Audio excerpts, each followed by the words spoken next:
Ads లేకుండా latest episodes చూడండి. ఏంటి దివ్యమ్మ ఇలా అయింది?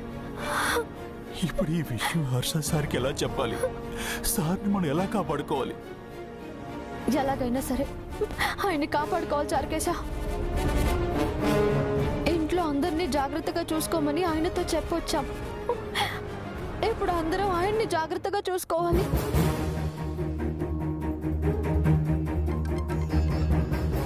దివ్యమ్మ ఫోన్. అత్తయ్య గారు ఇప్పుడు కాల్ చేస్తున్నారేంటి? అత్తయ్య గారికి ఏం చెప్పాలి నేను? హలో అత్తయ్య. ఎక్కడున్నావమ్మా? త్వరగా ఇంటికి రా. ఏమైంది అత్తయ్య? ఇంట్లో గొడవ అయ్యి హర్ష బయటకు వెళ్ళిపోయాడమ్మా. మంగొక్కతే ఉంది, ఏడుస్తుంది. నువ్వు త్వరగా రా. అలాగే అత్తయ్య, వస్తున్నాను. చారుకేశ, ఇంట్లో పెద్ద గొడవ అయిందంట. ఆయన ఇంట్లో నుంచి బయటకు వెళ్ళిపోయారంట. ఈ టైంలో సార్ బయటికి వెళ్ళడం ఏమిటమ్మా? ఇప్పుడు ఎలా? నువ్వు ఇంటికి వెళ్ళి మంగ దగ్గర ఉండు. ఆయన ఎక్కడున్నా వెతికి నేను తీసుకొస్తాను. కార్ తాళాలు ఇటు.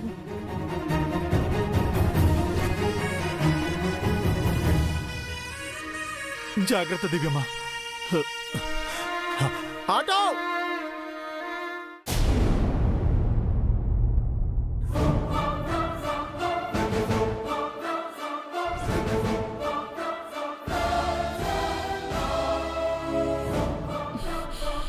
కుమారి, కుమారి, కుమారి. ఏంటి మామ్? నేను పిలిచింది కుమారిని. చెప్పండి అత్తయ్య. ఏం చెప్పాలి నీకు? ప్రతిదీ చెప్పాలా? చెప్తే గాని చేయవా? అన్ని పని వాళ్లే చెయ్యాలా? కోడలిగా నువ్వేం చేయవా?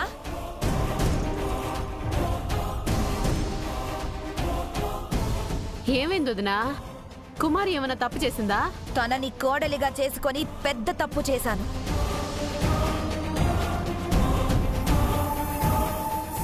అయినా ఆడపిల్లని పెంచే పద్ధతి ఇదేనా? ఎలా పెంచారు తనని? ఏంటివిడా అత్త మీద కోపం దుత్త మీద చూపించినట్టు మొగుడి మీద కోపం కోడలి మీద చూపిస్తోంది? సమస్య ఏంటో చెప్పండి సిస్టర్. పెద్దవారు మీరు చెప్పకపోతే చిన్నపిల్ల తనకెలా తెలుస్తుంది? ఇంకా చిన్నపిల్ల ఏంటి? ఆ మాట అనడానికి మీకైనా బుద్ధుండాలి. తనేం చేయాలో చెప్పకుండా ఊరికే అందరి మీద అరుస్తావేంటి మామ్? మీ డాడీ కాఫీ కప్పు కింద పడేసి గంట అయ్యింది. పగిలిన కప్పు ఎత్తలేదు, ఒలిగిన కాఫీ తొడవలేదు.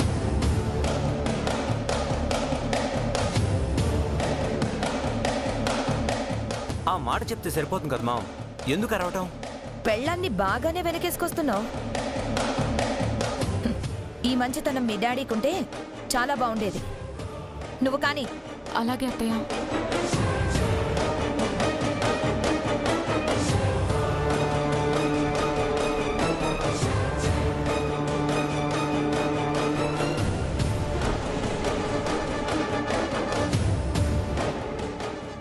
అత్తయ్య.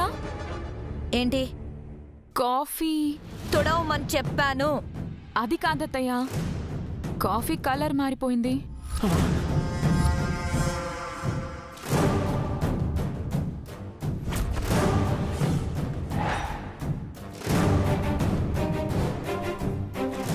అవునయ్యో, కాఫీ రంగు మారిపోయింది. ఆకుపసర కలిపాం కదే, అందుకే రంగు మారిపోయింది.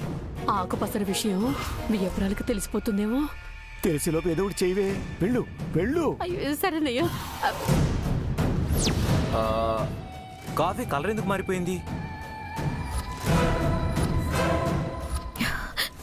సుమిత్రక్క, సుమిత్రక్క. ఏంటి బోనా? Coffee colour మారిందేంటి? కాఫీలో ఏం కలిపావు?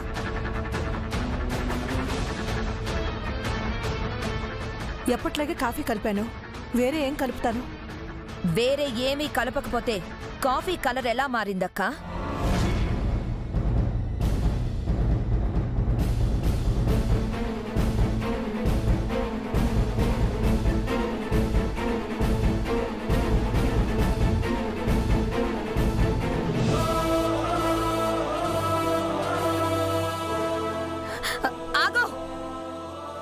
ఏం చేస్తున్నావు?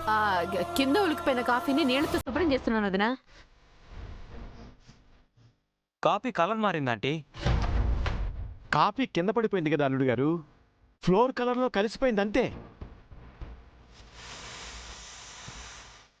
ఆ తయారు గీత అవతల పడిన కాఫీ మీద కూడా నీళ్లు చల్లే. అలాగే అయ్యా. ఆగుదినా. గీత అవతల ఒలిగిన కాఫీతో మనకి సంబంధం లేదు. కాఫీ అటువైపోయినా కంపు ఇటువైపు వస్తుంది కదా సిస్టర్. Complaint uncle.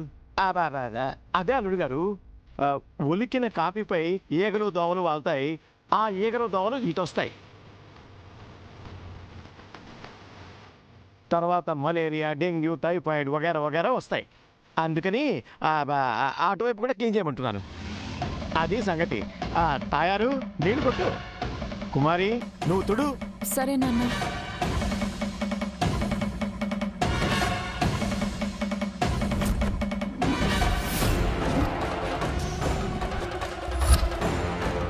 మీకింత మంచితనం ఎప్పుడొచ్చింది అన్నయ్య గారు? ఏదో ఈ మధ్య అందరూ మారిపోతున్నారు. ఏంటో ఈ దరిద్రం.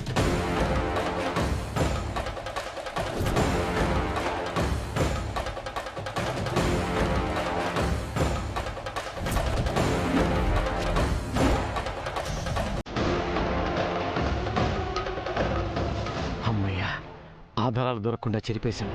ఇక ఈశ్వరుడు కూడా పట్టుకోలేడు. హర్ష కోపంగా వెళ్ళిపోయాడు. దివ్య జాతకాలు తీసుకుని వెళ్ళింది. ఏం జరుగుతుందో ఏమో.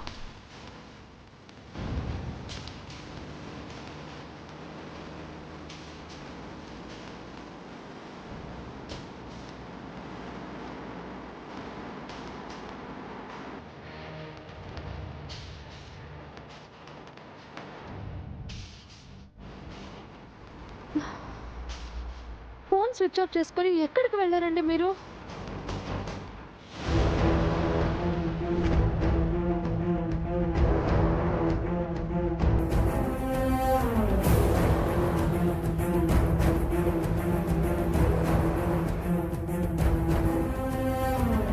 భగవంతుడా, ఎవరికి ఏ ఆపద రాకుండా చూడు స్వామి.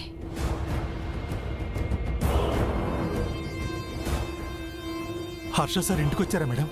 లేదు చార్కేశా, నువ్వు ఒక్కడివే వస్తున్నావేంటి? దివ్య ఎక్కడా? దివ్యమ్మ హర్ష సార్ని వెతకడానికి వెళ్ళారు మేడం. హర్ష సార్ ఎందుకు వెళ్ళిపోయారు మేడం? అంతా మా కర్మ చారుకేశా. ఆయన మనసు మారిందనుకున్నాను. ఇంటి మధ్యలో గీత చెరిపేస్తారన్నారు. అందరూ కలుసుందామన్నారు.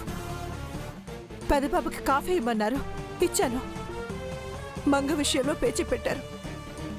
మంగని ఇంట్లో ఉండొద్దన్నారు. హర్ష కోపం వచ్చింది. మీకు మంగ అక్కర్లేకపోతే నాకు కూడా ఎవరు వద్దని చెప్పి ఇంట్లోంచి వెళ్ళిపోయాడు.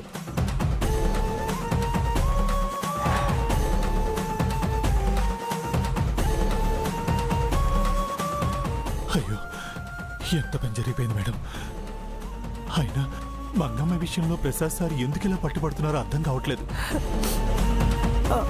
మీరు వెళ్ళిన పని ఏమైంది చార్కేశా? స్వామీజీ ఏం చెప్పారు? భయపడాల్సింది ఏమీ లేదు మేడం. అందరి జాతకాలు బాగానే ఉన్నాయన్నారు. నిజం చెప్పు చార్కేశా. నిజమే చెప్తున్నాను మేడం, నిజమే. నిజమే చెప్తుంటే నీలో ఆ కంగారు ఎందుకు? కంగారేం లేదు మేడం. నా మీద ఒట్టేసి చెప్పు. ఒట్టు మేడం, ఎవరికి ఏమీ కాదని చెప్పారండి. ఒట్టు. దివ్య మీద ఒట్టేసి చెప్పు. మంగ మీద ఒట్టేసి చెప్పు. హర్ష మీద ఒట్టేసి చెప్పు. చెప్పు చార్కేశా, చెప్పు. ఎవరు కాపుతుంది? చెప్పు.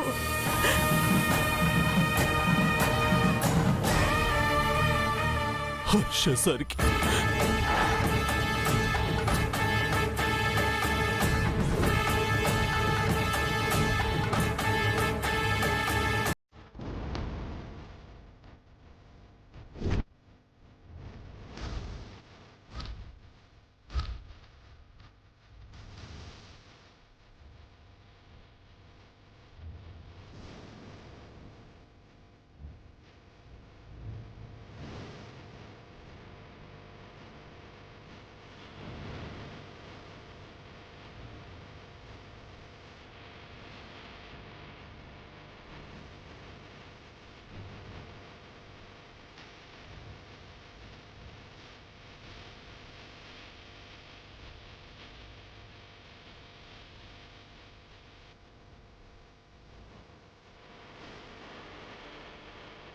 మంగని మనవరాలుగా ఎప్పటికీ ఒప్పుకోను. తను పరాయి పిల్ల. నా రక్తం కానిదేది నేను అంగీకరించలేదు.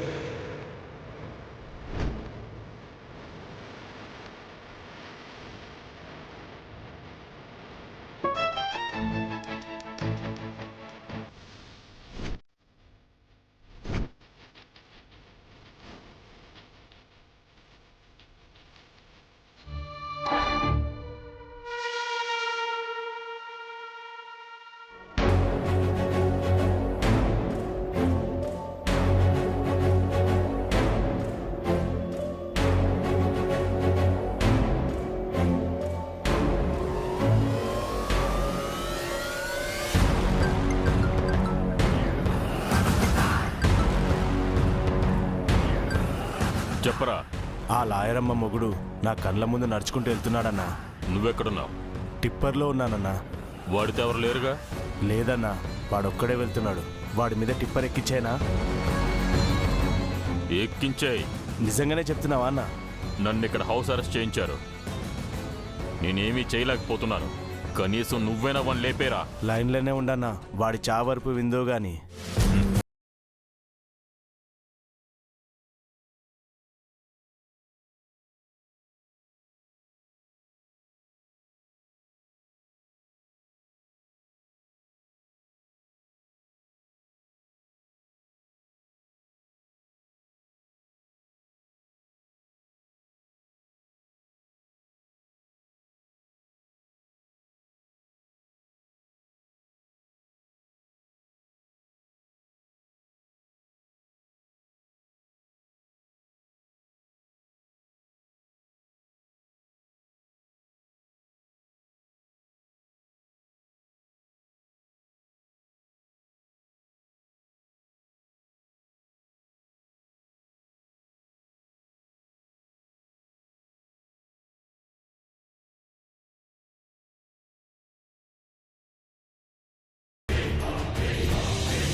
అమ్మా ఆగండి.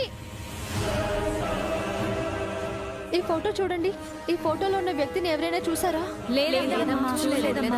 ఇక్కడెక్కడా చూడలేదా? చూడలేదు. ఇంకోసారి చూడండి. కనిపించలేదు.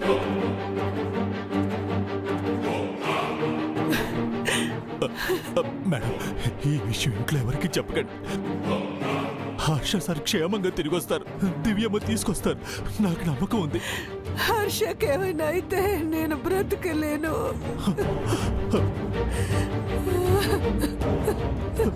సార్కి ఏమీ కాదు మేడం, ఏమీ కాదు. హర్ష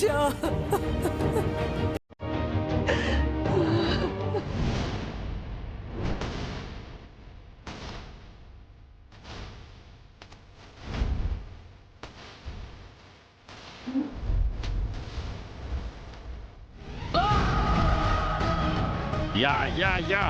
Yes!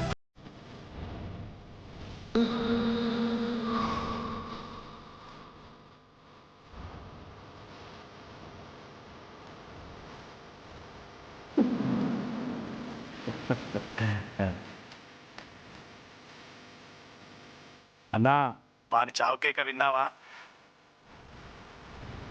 స్పాట్ డెడ్ అయ్యాడన్నా. చాలా థ్యాంక్స్ రా. Thank you so much. నువ్వు అడిగినంత డబ్బిస్తాను. ఇంటికొచ్చి తీసుకెళ్ళా.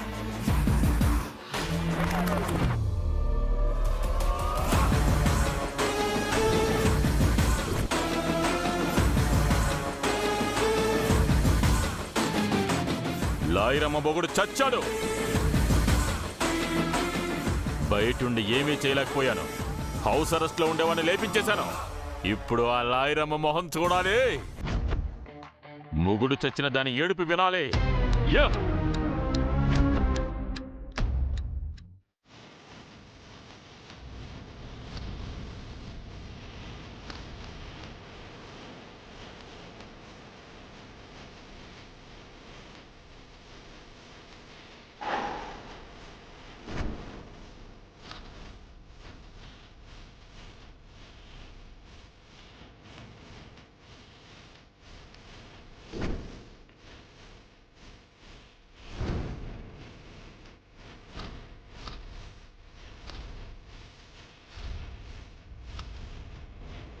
పాపం ఏ తల్లి కన్న బిడ్డ అప్పుడే 100 ఏళ్ళు నిండిపోయాయి.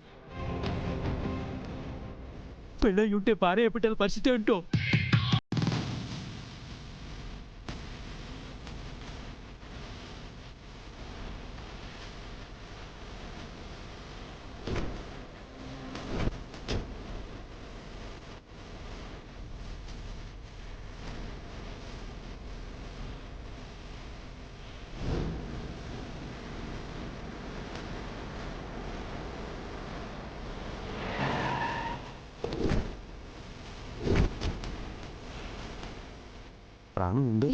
ఒక్క నిమిషం.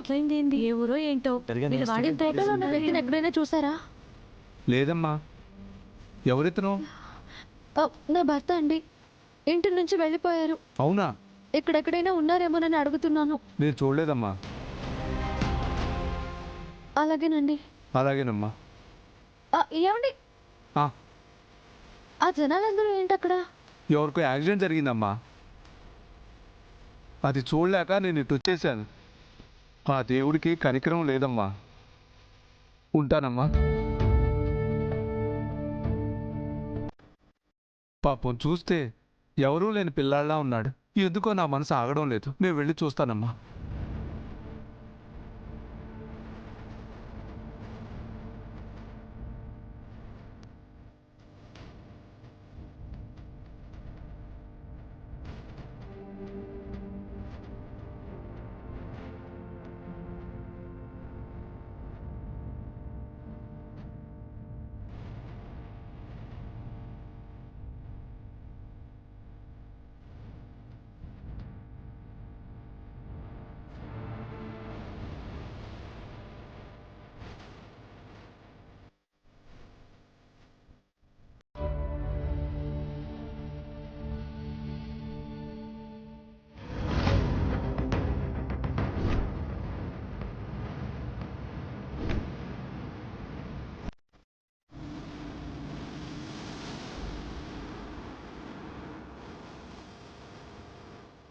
ఈ అబ్బాయి నీకు తెలుసా అండి?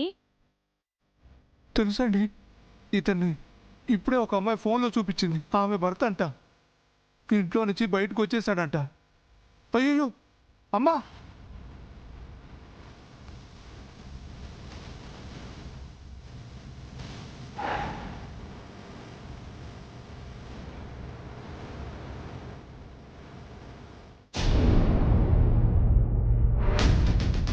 మంగని మనవరాలుగా ఎప్పటికీ ఒప్పుకోను.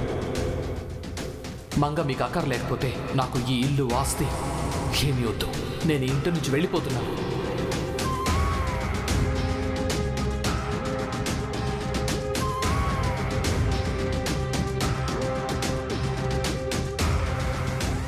ప్రసాద్, హర్ష గురించి ఆలోచిస్తున్నావా? నీ మాట కాదని వెళ్ళిపోయిన వాడి గురించి ఆలోచిస్తున్నావా? నీకంటే ఆ పరాయి పిల్ల ఎక్కువైనా అతని గురించి ఆలోచిస్తున్నావా? నన్ను కాసేపు ఒంటరిగా వదిలేస్తావా? రాత్రి అలా వదిలి వెళ్ళడం తప్పే ప్రసాద్. మమ్మల్ని క్షమించు. ఇక మీదట అలాంటి పని ఎప్పటికీ చెయ్యం. మా ప్రాణం పోయినా మిమ్మల్ని వదిలిపెట్టాం. చావైనా బ్రతుకైనా మీతోనే. మాకు నువ్వంటే గౌరవం ప్రసాద్. నువ్వు ఈ ఇంటి పెద్దవి. నువ్వు ఆరోగ్యంగా ఆనందంగా ఉండాలి. నీకేమైనా అయితే ఈ కుటుంబం మొత్తం సఫర్ అవుతుంది. అందరం వేదన పడతాం. నిన్ను కాదన్న హర్ష గురించి నువ్వు ఇంతగా ఆలోచించుకో. అయినా హర్షకి నువ్వేం తక్కువ చేశావని? అడిగినవన్నీ ఇచ్చావు. అడగకుండానే ఇంటి మధ్యలో గీతను చెరిపేస్తానన్నావు. ఆస్తిపై వారసత్వం కూడా ఇస్తానన్నావు. అందరం కలిసి హ్యాపీగా ఉందామన్నావు. ఇన్ని వరాలు ఇచ్చి ఒకే ఒక్క కోరిక కోరావు. మంగని దూరం పెట్టమన్నావు. అలా అని మంగకి నువ్వేం అన్యాయం చేయలేదుగా. పైగా తన బాగోగులు చూస్తానని నువ్వు కూడా చెప్పావు. అయినా హర్ష నీ మాట వినకపోతే ఎలా?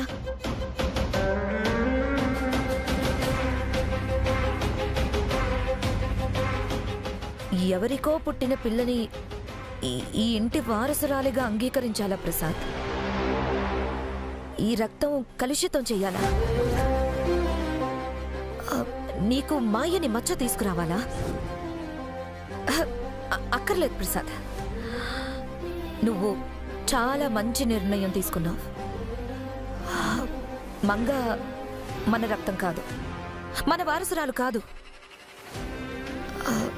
ఆ పిల్లే కావాలని హర్ష అంటే మనకి హర్ష కూడా అక్కర్లేదు. ఈ క్షణం నుంచి మర్చిపో.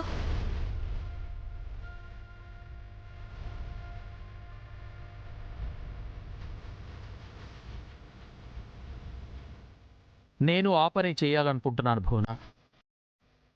నన్ను కాదని వెళ్ళిన వాడు నా కొడుకే కాదు, వాడు బ్రతుకున్న చచ్చిన వాడితో సమానం.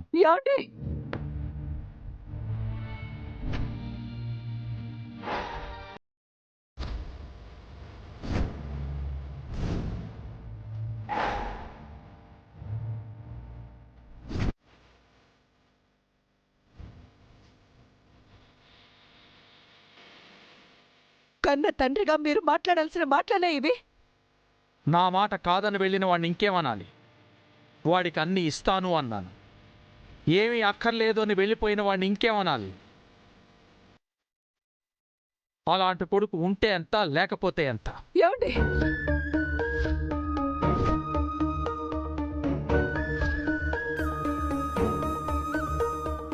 మీకు పుణ్యం ఉంటుంది. పదే పదే ఆ మాట అనకండి. అంటే తప్పేంటక్క? మధ్యలో నువ్వు మాట్లాడద్దు భువనా.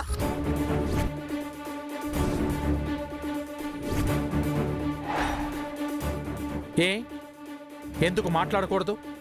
వాడికి నేనంటే గౌరవం లేదు, అయినా వాడంటే నాకు ప్రేమ ఉండాలా? ఉండాలండి.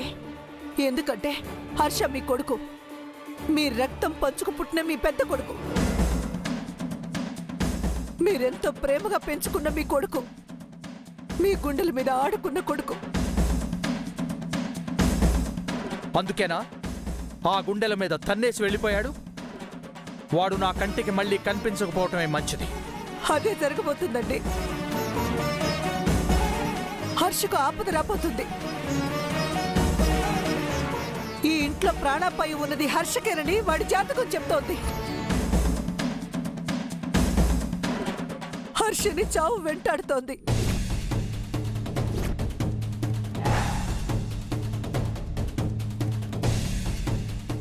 సుమిత్ర, ఏం మాట్లాడుతున్నావు?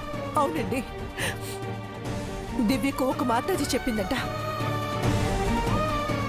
ఆవిడ చెప్పిన 3 విషయాల్లో 2 విషయాలు జరిగాయంట. మూడోది హర్షకు ప్రాణాపాయం. హర్షను దివ్య వెతకడానికి వెళ్ళింది. ఓ, ఇదో కొత్త నాటకమా అక్క? మాకు దగ్గర అవ్వడానికి మరీ ఇంత దిగజారాలా ప్రసాద్?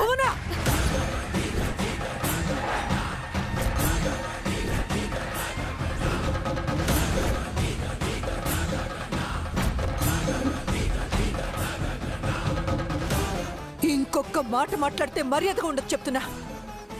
ఈ ఇంటిని, ఇంటి మనుషుల్ని బాంబు బారి నుండి కాపాడింది దివ్య.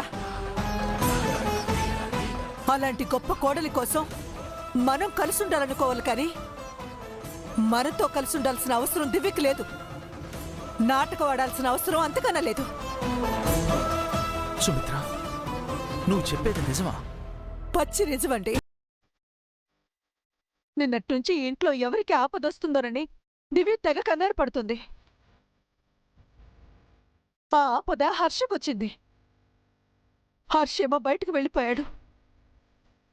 ఎక్కడున్నాడో, ఎలా ఉన్నాడో తెలీదు. హర్షకేమవుతుందోనని నాకు భయంగా ఉంది. దివ్యకి హర్ష కనిపించాడో లేదు.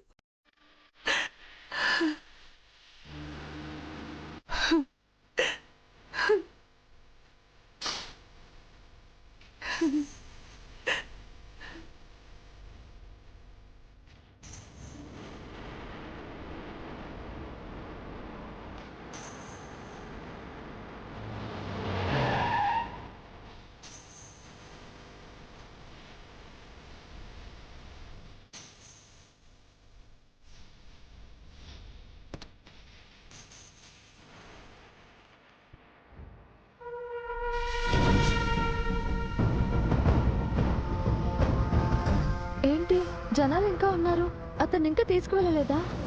అయ్యో,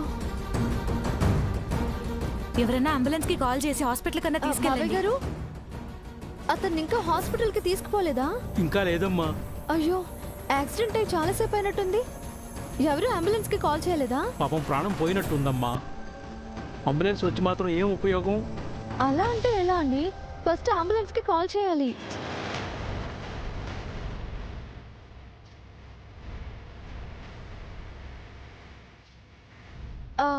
హలో, ఇక్కడ ఒక వ్యక్తికి యాక్సిడెంట్ అయిందండి, త్వరగా రండి. నేను ఒక పని చేస్తా, మీకు లొకేషన్ షేర్ చేస్తానండి.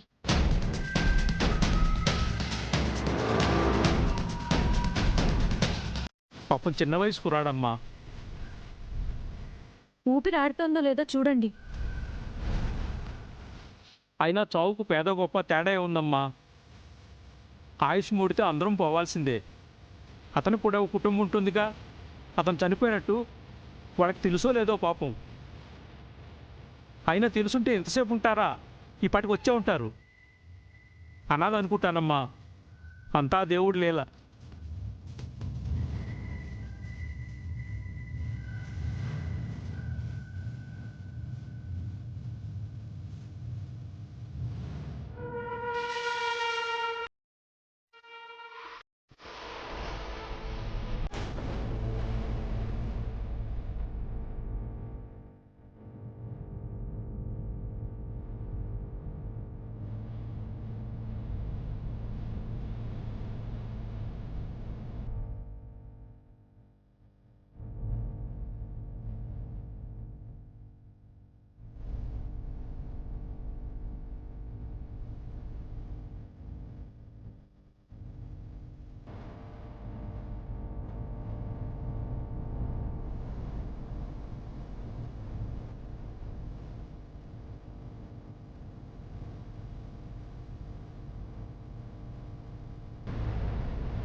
అయ్యో, ఈ అమ్మాయి భర్తన. అయ్యో, ఇంత పని. అయ్యో పాపం, ఎంత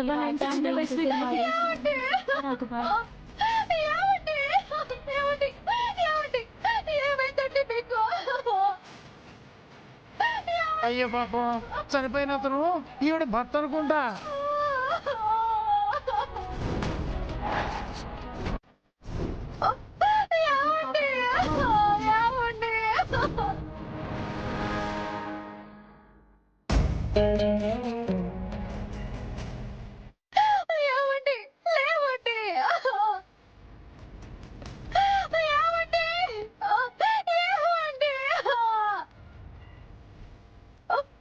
అమ్మా, అతను బతికే ఉన్నాడమ్మా.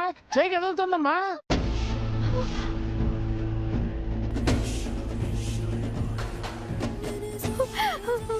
హర్ష గారు, హర్ష గారు, మీకేం కాదండి, మీకేం కాదు. లేవండి, లేవండి, మీకేం కాదండి. నేనండి, నేనండి దివ్యని వచ్చాను. కళ్ళు తెరవండి. ఏవండి? అంబులెన్స్ వచ్చిందమ్మా. బాబుని హాస్పిటల్ తీసుకెళ్దాం. పట్టండి పట్టండి.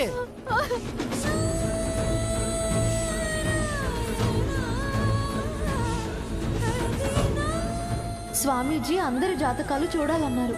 ఎవరు కాపుతుంది? హర్షసారికి మంగ మీకు అక్కర్లేకపోతే నాకు ఈ ఇల్లు ఆస్తి ఏమీ వద్దు. నేను ఈ ఇంటి నుంచి వెళ్ళిపోతున్నాను.